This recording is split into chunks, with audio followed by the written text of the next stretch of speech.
தொழில்நுட்ப வளர்ச்சியில இன்னைக்கு முன்னேறி கொண்டிருக்கிற காலகட்டத்துல பருவநிலை மாற்றங்களை பத்தின ஒரு புரிதல் அவசியமா இருக்கு. மழை பெய்யற நேரத்துல அதீதமா மழை பெய்யுது, இல்லைன்னா மழை பெய்யறது இல்ல, இல்லைன்னா வெயில் ரொம்ப கடுமையான வெயில் அடிக்குது, குளிர் கடுமையான குளிரா இருக்கு. இந்த மாதிரி பருவநிலை மாற்றங்களை குறித்து நமக்கு ஒரு விழிப்புணர்வு தேவை. நம்ம இந்த பூமியை பாதுகாக்க வேண்டியதன் அவசியத்தை இந்த பருவநிலை மாற்றம் நமக்கு உணர்த்திட்டே இருக்கு. இந்த சுற்றுச்சூழல் சீர்கேட்டிற்கு தீர்வா அமைகிற கண்டுபிடிப்புகளை கண்டுபிடிக்கிறவங்களுக்கு இளவரசர் வில்லியமின் சார்பாக அவருடைய தலைமையில இங்கிலாந்துல எர்த் ஷாட்ஸ் அப்படின்னு சொல்லி ஒரு விருது கொடுக்கறாங்க. இந்த விருது சுற்றுச்சூழல் சார்ந்து கொடுக்கக்கூடிய விருதுகள்ல ஆஸ்கார் விருதுக்கு நிகரா சொல்லப்படுது.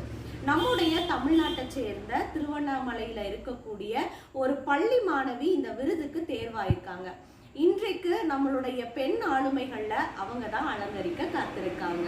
வினிஷா உமா சங்கர் அவங்க தான் இந்த பெண் ஆளுமை. இவங்க என்ன பண்ணிருக்காங்க அப்படின்னா, இந்த இஸ்திரி போடுவாங்க இல்லையா, அந்த இஸ்திரி போடுற கடையை பார்த்திருக்காங்க. பார்க்கும்போது அவங்க என்ன பண்ணிருக்காங்கன்னா, ஒரு தடவை அந்த பெட்டியில இஸ்திரி போட்டுட்டு இருக்கிற கறியை கீழே தூக்கி வீசியிருக்காங்க. அப்ப இவங்க போய் கேட்டிருக்காங்க, இந்த கறி எப்படி கீழே போடுறீங்களா, இதை ரீயூஸ் பண்ண மாட்டீங்களா அப்படின்னு சொல்லி கேட்டிருக்காங்க. அப்ப அந்த கடைக்காரர் சொல்லியிருக்காரு, இதை திரும்ப உபயோகப்படுத்த முடியாது அப்படின்னு சொல்லியிருக்காங்க. இதை பார்த்த அந்த சிறுமிக்கு சூரிய ஒளியில இயங்கக்கூடிய ஒரு அயன் பாக்ஸை கண்டுபிடிக்கணும் அப்படின்னு ஒரு ஆர்வம் ஏற்படுது. ஏன்னா இந்த அந்த கறிக்காக மரங்கள் நிறைய அழிக்கப்படுது அப்படின்னு அவங்களுக்கு அதுல இருந்து என்ன பண்ணணும், மரங்களை காப்பாற்றணும். இந்த கறிகள்லாம் என்ன செய்யறாங்க, கீழே போடுறாங்க. இதனால சுற்றுச்சூழல் பாதிப்பாகுது. இது ரெண்டுக்கும் தீர்வா ஒரு கண்டுபிடிக்கணும் அப்படின்னு அவங்க முயற்சி செய்யறாங்க. அந்த முயற்சியின் விளைவாக சூரிய ஒளியில இயங்கக்கூடிய ஒரு இஸ்திரி பெட்டியை கண்டுபிடிக்கிறாங்க. இது என்ன ஆயிக்கும் அப்படின்னா, சூரிய ஒளியில சார்ஜ் ஆயிக்கும், தேவைப்பட்ட நம்ம கரண்ட்ல சார்ஜ் பண்ணியும் இதை யூஸ் பண்ணிக்கலாம். அப்படிப்பட்ட அந்த கண்டுபிடிப்புக்கு அவங்க வில்லியம் அவர்களுடைய தலைமையில வழங்கப்படுற எர்த் ஷாட் விருதுக்கு தேர்வாகிறாங்க.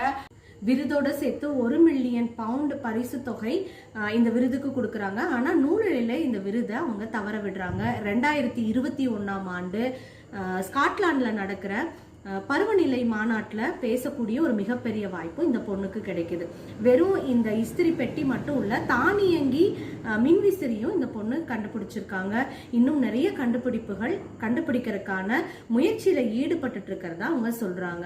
வினிஷா உமா சங்கர் இன்றைக்கு நம்முடைய ஆளுமையில அவங்கள பத்தி பேசுறதுல மிகுந்த மகிழ்ச்சி. ஏன் அப்படின்னா, கடந்த நாட்கள்ல சொன்னவங்க எல்லாம் பெரியவங்க, இந்த பொண்ணு அந்த வரிசையில மிக சின்ன பொண்ணு. ஆனா இவங்க செய்யற பணி அப்படிங்கிறது மிகச்சிறந்த பணி, இன்றைக்கு அவசியமானதும் கூட. நாள் ஒரு ஆளுமையில் இன்றைக்கு நாள் 9 ஆளுமை 9. அன்பும் நன்றியும்.